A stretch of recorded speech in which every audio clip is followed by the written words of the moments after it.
Get some coffee, everybody. Just calm down. This is the coming apocalypse.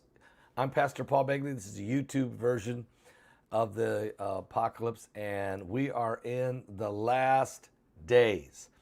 Wars, rumors of wars, world gone mad. Well, with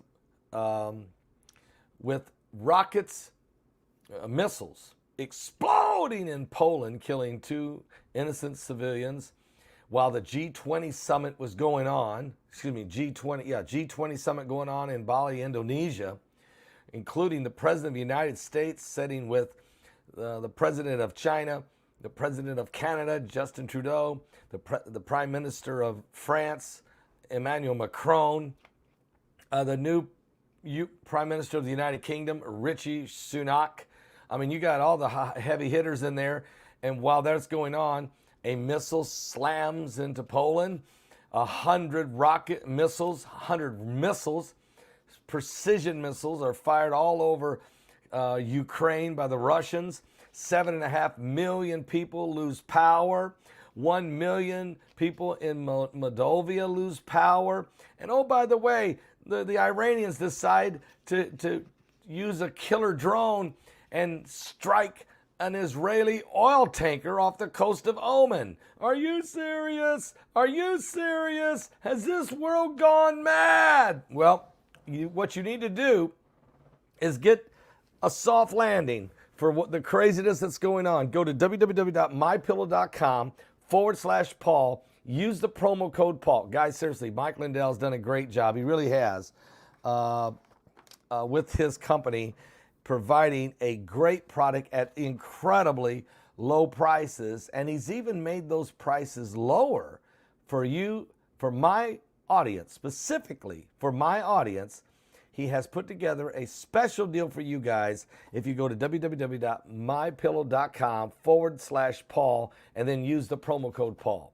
You can get the towel set, you can get the Giza sheets, you can get the slippers, he's got the blankets, he's got all kinds of great products, including the soft landing, the smoothest, the most comfortable pillows, I promise you.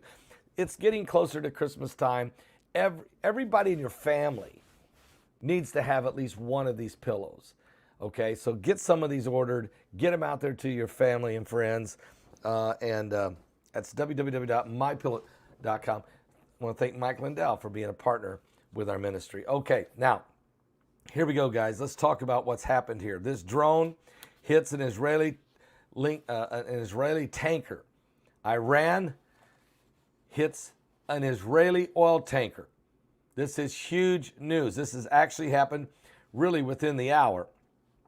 An oil tanker associated with the Israeli billionaire, owned by an Israeli billionaire, has been bombed, hit by a drone, a killer drone, off the coast of Oman amid heightened tensions with Iran. And this is going on while they're still having the G20 summit. So the Russians are acting out by hitting 100 precision missiles on Ukraine, knocking out 7.5 million people out of power in the cold. See, nobody's talking about this. Everybody's saying, well, it was just an accident about the one that landed in Poland. But it's not an accident because the Ukrainians don't even have to fire any missiles to try to protect themselves if they're not being bombed with 100 precision missiles. And do you realize, where did these missiles strike? It's not being reported. The media, again, is diverting the real story. The story is the Russians almost bombed the hell out of Ukraine. That's basically what they did. They blew up their electrical power plants. They blew up their water treatment plants. They blew up their infrastructures. They hit apartment complexes. They killed scores of people. That's really the real story. And the Ukrainians, accidentally, one of their missiles hit into Poland, 50 miles over the border, trying to defend themselves. Now, while that's going on, the Iranians decide it's a good time to smack Israel. And they bomb an Israeli oil tanker off the coast of Oman amid the heightened tensions on the world stage. And they're doing this while the world leaders are all sitting together having tea with President Xi. And you got all of NATO sitting there. Jens Stoltenberg. You got President Joe Biden. You got Prime Minister Justin Trudeau of Canada. You got Prime Minister Emmanuel Macron of France. You've got UK Prime Minister Richie Sunak. And you got all the rest of them sitting around. Okay, now look at this. This drone attack was on a Liberian-flagged oil tanker, the Pacific Zircon, just off the coast of Oman. But it's owned by an Israeli billionaire, so they know this. And the official was not authorized to discuss the attack publicly, okay, because they're scared to death to. But this oil tanker was full of crude oil. Now, also, Iran did another thing. While striking this oil tanker, an Israeli oil tanker,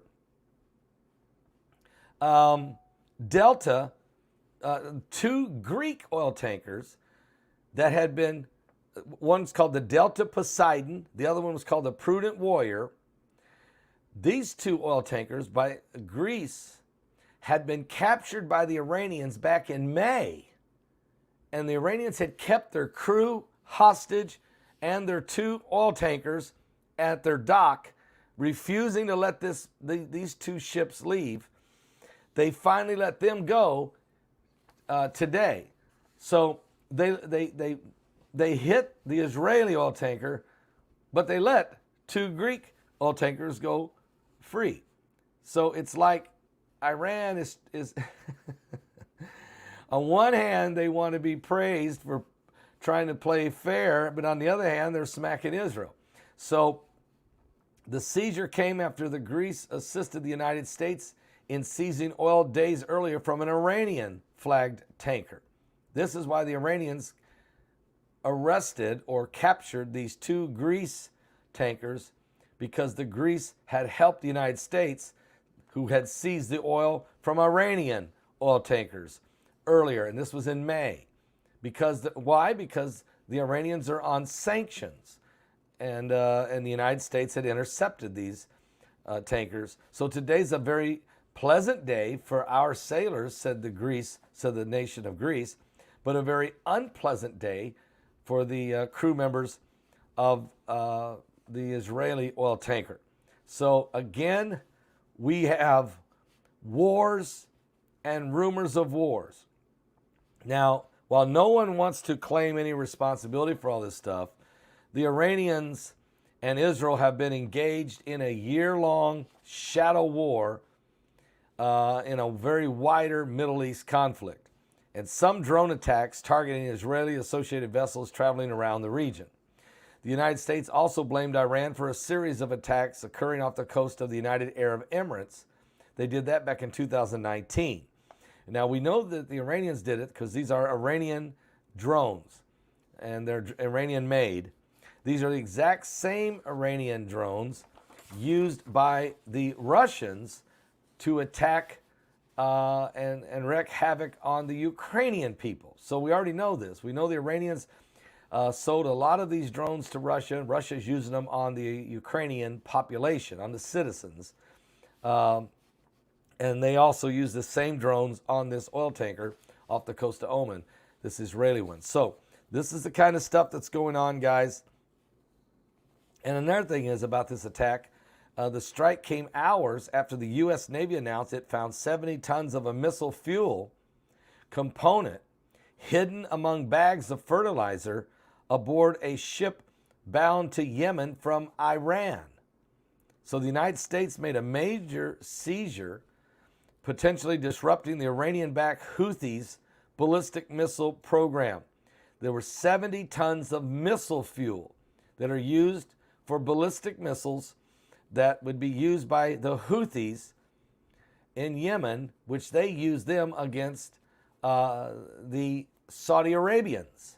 So the United States catches Iran smuggling this missile fuel to Yemen, to the Houthis. They stopped that. That was yesterday. So what happens today? The Iranians use a drone attack and smack an Israeli oil tanker off the coast of Oman. It is a shadow war. It's been going on. It will probably continue to go on. It is part of the Bible prophecy. We know that Iran has sworn to annihilate Israel and to wipe them from the face of the map. They said it they've been saying it. It's even in the scriptures, in Psalms 83. It is a prophecy that they would say this, that it's a prophecy that they would attempt to do this. And I'll read it to you. It's in Psalms 83. Here's the prophecy. Keep not thou silence, O God. Hold not thy peace, and be not still, O God. For lo, thy enemies have made a turmoil, and they that hate thee have lifted up the head. They have taken crafty counsel against thy people. They've consulted against thy hidden ones. They've said, come, let us cut them off from being a nation, that the name of Israel may be no more in remembrance. For they've consulted together with one consent. They are confederate against thee. So Iran says this exact words every day, fulfilling prophecy of the Bible.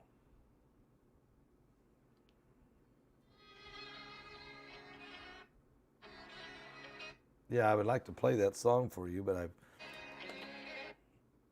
need to get it all together, don't I? So let me play this for you. From our new album, Harmonize and Prophesy, it's Rattle.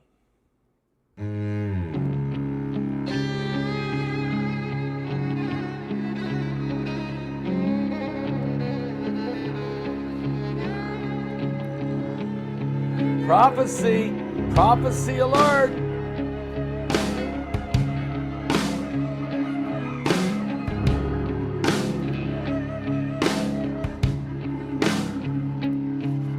Saturday was silent, and surely it was through. Since when has impossible ever stopped you? And Friday's disappointment is Sunday's empty tomb. Since when has impossible ever stopped you? This is the sound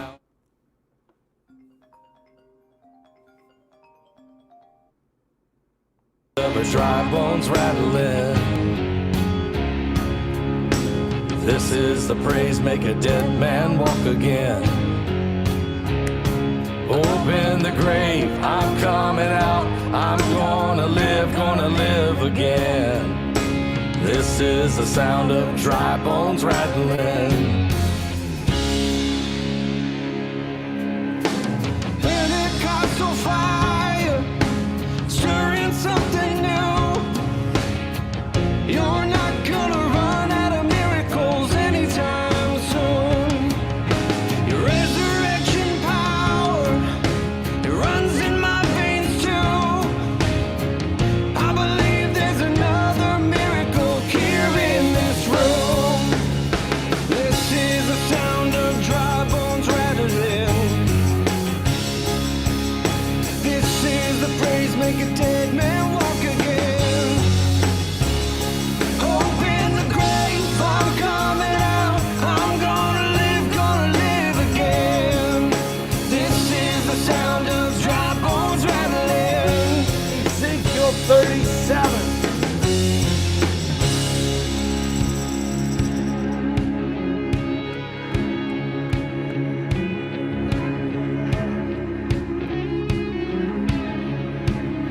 My God is able to save and deliver and heal and restore anything that He wants to. Just ask the man who was thrown on the bones of Elisha if there's anything that He can do.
Son of man, Son of man, these bones are the whole house of Israel.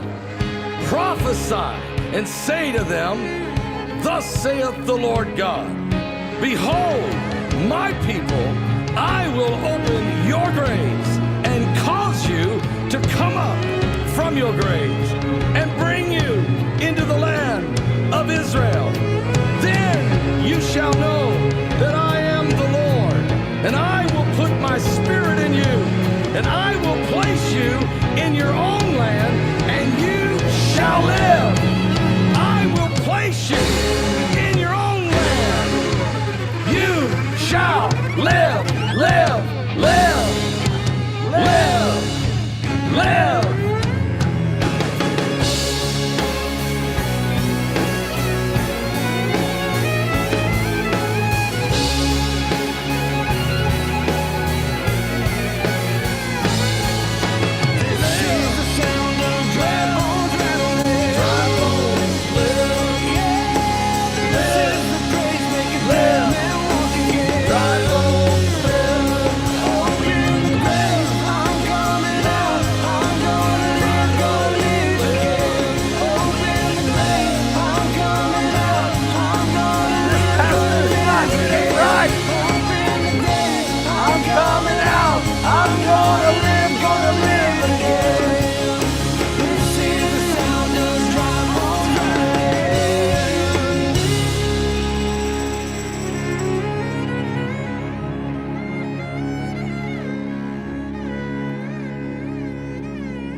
Oh, that's right. It's exactly right. This is the sound of the dry bones rattling in Ezekiel 37. Guys, there is so much going on right now. I got to keep moving because there's more breaking stories. So I'm going to be right back in a few minutes. Now, you're probably not going to get notified. As you can see, 375 people are here right now, okay? And we've been live 18 minutes. We have 359,000 subscribers, which means about 1% is getting notified that I'm live. It's just the way they want to do it. Good news is people keep coming to my channel, checking to see, has Pastor Begley got any new videos out? Does he got any new videos out? And then they see I do. But even that is getting difficult because guess what? If I go live, you have to, at the top of the Paul Begley YouTube page, you have to hit live. And then it shows you all the live videos. Because if you just hit videos, it just shows you the uploaded videos. So your first reaction is, well, I'm going to go see if Pastor Begley's got any new videos out. You go there, no, he ain't got nothing out. I don't see, he hasn't posted any. I may have done 4 live broadcasts on the live. See, they used to not do that. They used to let the live and what if you upload videos or if you go live, they just let them go into order however they go. Which is easier for the public. It's easier for you. Because you probably won't get notified when I go live, even though YouTube said they was going to notify all of your subscribers. They don't do it. Well, they do it for some people. They don't do it for me. They don't do it for us, conservative Christians. We're kind of like on the bottom of the barrel. So you're not going to get notified. What you should do, if you want to try, sometimes you have to unsubscribe and then resubscribe and then hit the little bell at the top, and hopefully you'll start getting notified again. And you need to do that maybe once a week just to try to keep yourself at the top of the list since they're only going to notify about 10%. So there's no way I can explain this. I'd have to explain this every video I do to try to keep everybody understanding the games that they're playing. And then they keep changing the rules to the game. Okay? So that's what they do. That's how only way you can beat, that's right, Michelle's right, that's the only way you can beat the algorithms. It's just, does that make a difference? Yeah. It has, well, I'll tell you what it's done. It has cut our overall views per month in half. They're the way they do it now. We used to get 3 million views a month plus, over 3 million. We get 1.5 million now. But we have way more subscribers. Not because people don't want to watch our videos. They don't know they're even happening. they don't even know I go live. And then when they go to my site, my web page to check, my YouTube channel to check, now they don't even know I went live, because unless they at the top click the live button, they don't even know I did a video live. Now I could stop doing live ones and just start uploading them all. Then those would be listed under the videos. But then you lose this live effect and the chat room and all of that. And that's where we interact with our online church. And that's where many people accept Christ as their Savior. So you see the battles we have to get this gospel message out. Plus we have to watch our speech and what we talk about and how we say it. It's like I'm living in a communist country. Wow. I'll be back, though. There's more happening. I got to hurry. I'll be right back. So I'm going to be back in less than 10 minutes. I'm going to be back with another live update. Just keep checking.